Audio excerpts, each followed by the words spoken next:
Donc si les Rwandais parvenaient à occuper encore une fois Minova, c'est mettre à genoux la population d'ici au Nord Kivu, surtout dans la ville de Goma, puisque notre unique provenance d'approvisionnement d'arrêts alimentaires risque également d'être occupée. Donc moi je pense que nous devons tous nous unir, la population de Minova résister comme nos compatriotes de SAC résistent. Nous également à Goma. C'est pourquoi je vous dis que d'ailleurs nous sommes dans la date commémorative de la disparition de nos deux héros. Mouzé disait toujours résistez, puisque ces Rwandais, si vous ne vous battez pas, ces Rwandais ne quitteront jamais les sols congolais.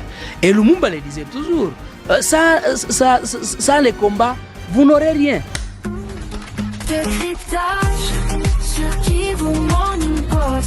Toujours la vérité. La guerre du 23 a progressé jusque dans les territoires des Calais. Les rebelles du 23 ont pris plusieurs villages et agglomérations du territoire des Calais dans la province du Sud Kivu. Ce n'est plus une question pour la province du Nord Kivu, des provinces déjà entrées dans la danse dans cette agression rwandaise. Nous allons parler ici des Lumbishi qui est tombé entre les mains du 23. À Minova, c'est une débandade, une panique qui règne, les populations qui viennent des collines environnant la cité de Minova. Aujourd'hui, on va parler de cette situation. Où est-ce que nous allons avec cette agression? Qu'est-ce qu'il faut comprendre aujourd'hui de la situation? Faisons les points avec Espoir Aspirine. Bonjour et bienvenue. Bonjour, monsieur les journalistes. Bonjour à tous ceux-là qui se battent pour que la RDC puisse recouvrir sa souveraineté nationale et internationale. Surtout, je présente mes excuses à nos téléspectateurs vu la qualité de ma voix. Est-ce qu'on peut dire aujourd'hui qu'on ne maîtrise plus rien sur terrain? Je ne peux pas dire qu'on ne maîtrise plus rien. La question de l'agression rwandaise, aujourd'hui via la 23, a commencé vers Sabinyo, Runyoni et Tchanzu. Rutshuru a été affecté, tout Rutshuru je vais dire, les Nyiragongo, Massissi, Walikale, et aujourd'hui on parle maintenant du territoire de Calais. Ouais, Calais c'est directement dans les sites Kivu, donc il faut dire que au début tout le monde négligeait cette guerre. Au début tout le monde pensait que normalement les 1-23 ils seront défaits dans 2 ou 3 mois, c'est que tout le monde pensait, voire même 1 mois, voire même 1 semaine. Malheureusement, comme ça se dit toujours, la guerre, ce sont des surprises. Mais moi, je ne dirais pas que, comme nous avions sous-estimé les 1-23 qui nous ont surpris, non. La guerre, c'est ça, on peut perdre, on peut récupérer. Mais nous devons comprendre que la lyre que prend, ou bien la tournure que prend cette guerre, ça nous rappelle de l'histoire de l'AFDEL, mais également ça nous rappelle du CNDP, ça nous rappelle également de l'RCD, puisque si vous regardez de la manière dont ils opèrent, c'était le même mode opératoire qu'avait utilisé l'AFDEL, qu'avait utilisé CNDP, qu'avait utilisé 1-23. RCD plutôt, qu'avait utilisé également les 1-23, les petits-fils de l'AFDEL, de l'RCD et du CNDP. Pourquoi ces mêmes modes opératoires? Est-ce qu'il y a lieu de craindre aujourd'hui? Non, moi je n'ai pas à craindre. Ce que je regrette, c'est par le fait que le gouvernement aussi, puisqu'il y a des personnes ici, dans le gouvernement, qui étaient membres de l'AFDEL, qui étaient membres du CNDP, qui étaient membres de l'RCD. Et ces personnes, il y a ceux qui sont députés, il y a ceux qui sont ministres, il y a ceux qui sont conseillers à la présidence. Jusque-là, ils n'ont pas montré leur amour vis-à-vis de la République, puisqu'ils devraient normalement montrer également, voilà ce que nous avions fait quand on avait attaqué la République. Voilà, puisque moi je n'étais plus revenu en RCD, mais ils ont utilisé ça. Voilà ce que nous avions fait. En RCD, je ne suis pas revenu en RCD, mais nous avions fait ça. Ça a été silence total. S'il faudra, Aspirine. Aujourd'hui, la colline, par exemple, les Ndumba ou les Wazalendo ont fui. Nous avons eu le temps de parler avec au téléphone. Non, ils n'ont pas fui, monsieur le journaliste. Je précise. Les Wazalendo n'ont pas fui. Comme vous le savez. Aspirine, ça c'est Aspirine. Vous savez. Aspirine, vous allez me laisser continuer ma question et finir cette question. Les Wazalendo ont fui cette colline. Aujourd'hui, vous parlez d'une consultation où ceux qui étaient par exemple dans RCD et dans d'autres groupes armés devront être consultés. Est-ce que à ce niveau vous voulez charger Kinshasa ou le pouvoir en place, les autorités qui sont aujourd'hui et qui se disent nous on est sains dans tout ça, on n'a jamais été dans une rébellion? Non, moi, je ne condamne personne, mais également, je n'appelle pas à consulter qui que ce soit. J'appelle plutôt que tout le monde devrait montrer son devoir d'amour envers la République. Et nous devrions étudier tous ensemble cette guerre. Nous devrions tous ensemble revoir les stratégies. Et je crois, ce n'est pas seulement les politiciens, mais également les militaires. Il y a certains qui sont généraux, mais qui sont ici de ces rébellions. Donc, moi, je pense, l'ennemi exploite très bien nos faiblesses et nous autres, nous sommes restés, bon, je ne dis pas qu'on est resté un peu distrait vis-à-vis de cette guerre, mais quand même, nous ne parvenons pas à donner de nous-mêmes les devoirs que nous avons vis-à-vis de cette mère patrie, monsieur le journaliste. Mais plutôt, je voulais aussi éclaircir, les Ouazalendo n'ont pas fui, monsieur le journaliste. Ils n'ont pas fui, ils ont plutôt... Vous voulez encore parler d'une réplique stratégique depuis Runyoni, ça c'est une question très capitale. Les Ouazalendo ont plutôt décidé de reculer un peu en arrière. En fait, comme vous le savez, pour mieux sauter, il faut mieux reculer, voyez-vous. Donc, c'est tout à fait normal. La guerre a beaucoup de stratégies. On peut tirer l'ennemi dans la profondeur pour le détruire dedans, voyez-vous. Donc, jusque-là... Vous voulez encore tirer l'ennemi en profondeur. Ça, je comprends. Une question, Aspirine. Déjà, le président y est revenu le week-end. Pas de dialogue avec le 1-23, pas de dialogue direct avec le 1-23. Pourquoi encore cette démarche pendant que nous sommes quand même en train de perdre de village? Non, comme vous le savez, au-delà de la grandeur de la RDC, au-delà de notre esprit de résilience, nous, la population congolaise, puisque on a été victime du Rwanda, nous sommes pas la première fois, mais je crois que c'est la dernière fois que nous allons être les victimes du Rwanda. Et comme vous le savez, pour eux, ils provoquent la guerre, puisqu'ils savent qu'on va dialoguer et directement leurs militaires seront intégrés. Attention, ne voyez pas seulement les petits Nanga, les petits Gersom Kaebe que vous voyez, les Willingom. Non, il y a des grands maîtres généraux rwandais qui chapeautent la guerre. Et ces généraux rwandais, si on se disait que nous allons au dialogue, ils vont désigner leurs enfants, ils vont désigner leurs jeunes. C'est eux qui vont intégrer dans l'armée, voyez-vous. Mais nous l'avions vu dans l'RCD. Combien de jeunes qu'on voyait, qu'on nous disait, non, ils sont de l'RCD, ils sont comme ça. Mais lorsqu'il y a un dialogue, mais est-ce que vous les avez vus? Vous avez vu ces jeunes? Non. Ce sont des généraux qui étaient venus du Rwanda, qu'on avait intégrés au sein de l'armée.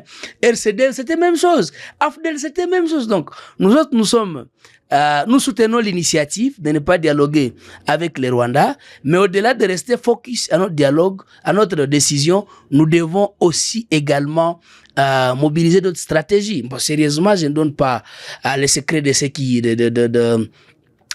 seraient en pleine préparation, mais attendez, comme on a vu la mauvaise foi, est-ce qu'il y a un plan? On a vu, est-ce qu'il y a un plan moi je crois qu'il y en a, je crois qu'il y a un plan. Mais qu'est-ce qu'on attend aujourd'hui pour qu'on puisse voir le FARDC, le M23 à l'œuvre, que de village en village ne puissent pas tomber? Non, chaque chose a son temps, monsieur le journaliste. Ça veut dire quoi? Et moi, je crois que la politique de la RDC, comme je le dis toujours, moi, je suis apolitique, je ne soutiens pas tel ou tel autre homme politique, mais moi, j'ai le devoir de soutenir ma République vis-à-vis de cette agression.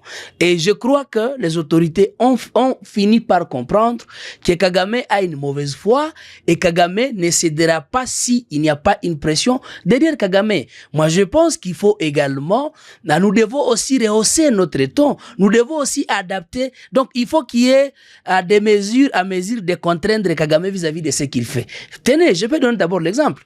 Ils sont venus nous attaquer, ils ont infiltré notre territoire, mais qu'est-ce qui nous empêche également? Moi, je crois que nous devons réfléchir sur cette même politique d'épaiser à poids légal de ce qu'ils font chez nous. Aujourd'hui, les populations sont en train de souffrir parce qu'il y a également des déplacés aujourd'hui, par exemple à Minova. Qu'est-ce que la population devra faire? D'abord, une crise humanitaire, ça on va écarter parce qu'il y a un besoin de ce côté-là. Mais qu'est-ce que la population devra faire aujourd'hui? En fait, je pense que la situation de Minova ne doit pas concerner seulement la population de Minova. C'est toute la population en général, surtout nous qui vivons à Goma. Puisque les Rwandais, ils ont récupéré les territoires qui nous approvisionnaient. Rutshuru, c'est là où provenait le maïs et haricots. Masisi, dans les Kashuga, c'est là où provenaient les pommes de terre, dans les Ngungu, c'est là où provenaient... j'oublie les noms de ces contrées là où on produit beaucoup de sorgho. Il y a les maniocs qui provenaient dans les Kashuga.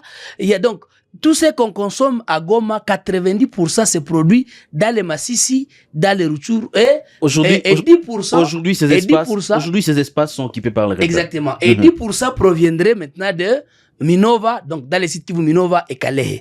Donc si les Rwandais parvenaient à occuper encore une fois Minova, c'est mettre à genoux la population d'ici au Nord Kivu, surtout dans la ville de Goma, puisque notre unique notre provenance d'approvisionnement d'arrêts alimentaires risque également d'être occupée. Donc, moi, je pense que nous devons tous nous unir. La population de Minova résister comme nos compatriotes de SAC résistent. Nous également à Goma. C'est pourquoi je vous dis que, d'ailleurs, nous sommes dans la date commémorative de la disparition de nos deux héros. Mouzé disait toujours, résistez. Puisque ces Rwandais, si vous ne vous battez pas, ces Rwandais ne quitteront jamais les sols congolais. Et Lumumba le disait toujours, sans les combats, vous n'aurez rien. Donc si on ne se bat pas, si on ne met pas la main sur la patte, je vous jure que ces Rwandais risquent de nous mettre dans un trou. Et nous mettre dans ce trou, c'est dans le but de vouloir que la population elle-même puisse se soulever contre les régimes en place. Donc, et pour eux, ils jouent cette politique de nous affamer pour réclamer nos droits, voyez-vous. Et lorsqu'ils vont nous affamer, lorsqu'ils vont prendre, s'ils parvenaient, qu'est-ce qu'il faut faire aujourd'hui? Celle Minova qui alimentait Goma en vivres est menacée par les 1-23. Il y a des bandades dans cette zone-là. Qu'est-ce qu'il faut faire aujourd'hui? J'appelle la population à la résistance.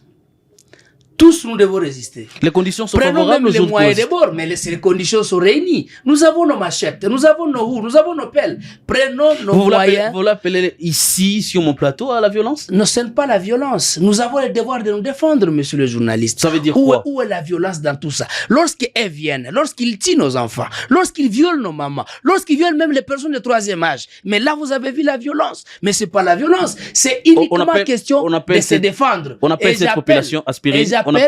J'appelle la population de Minova à la résistance. J'appelle la population de Goma de s'unir avec nos compatriotes de Minova, de Calais, tous les déplacés, tous en trop d'alléger. Prenons tout ce que nous avons comme moyen de bord et nous allons défaire l'ennemi. Vous l'appelez la population à aller sur les lignes de front? Ça, c'est un travail de l'armée? Exactement, nous devons le faire. Lorsque la République est agressée, ce n'est pas question des forces armées seulement. Ce n'est pas question de forces de défense et sécurité seulement. Il est question de répondre à notre devoir patriotique. D'aider. Les gens doivent comprendre. Partout au monde, je dis bien, nous avions vu l'exemple du Vietnam. Les Vietnamiens, ils ont compris, ces petits Américains criminels de leur État, ils veulent nous imposer ce qu'ils veulent. Ils ont pris leurs moyens de bord, ils se sont défendus. Lorsque ces petits Rwandais, à travers ces psychopathes Kabarebe, lorsqu'ils voulaient s'emparer de Kinshasa, mais la population, ils se sont soulevés et ils ont mis l'ennemi qui était lourdement armé en déroute. Une dernière question, Aspirine. Une dernière question. On va se remettre un peu en cause. Où est-ce que nous avons échoué? Je crois que là où on a échoué, c'est de ne pas mobiliser toute la population. Fin de cette émission. Merci à vous de l'avoir suivi. Le Congo restera et nous, on passera. Il faut aimer ces pays. Et nous avons que la République démocratique du Congo. Je vous dis sincèrement, à l'est de la République démocratique du Congo, il y a quoi se poser des questions. Et puis des questions qui fâchent. Malheur à ceux qui seront fâchés. Mais nous, on va continuer parce que également notre parti, notre sol, notre territoire, aujourd'hui, c'est devenu n'importe quoi. Aujourd'hui, on parle du 23 dans les sites Kivu. Merci à vous de l'avoir suivi. Merci de suivre surtout Kivu Morning Post. Nous restons la référence des informations à l'est de la République démocratique du Congo. Portez-vous bien.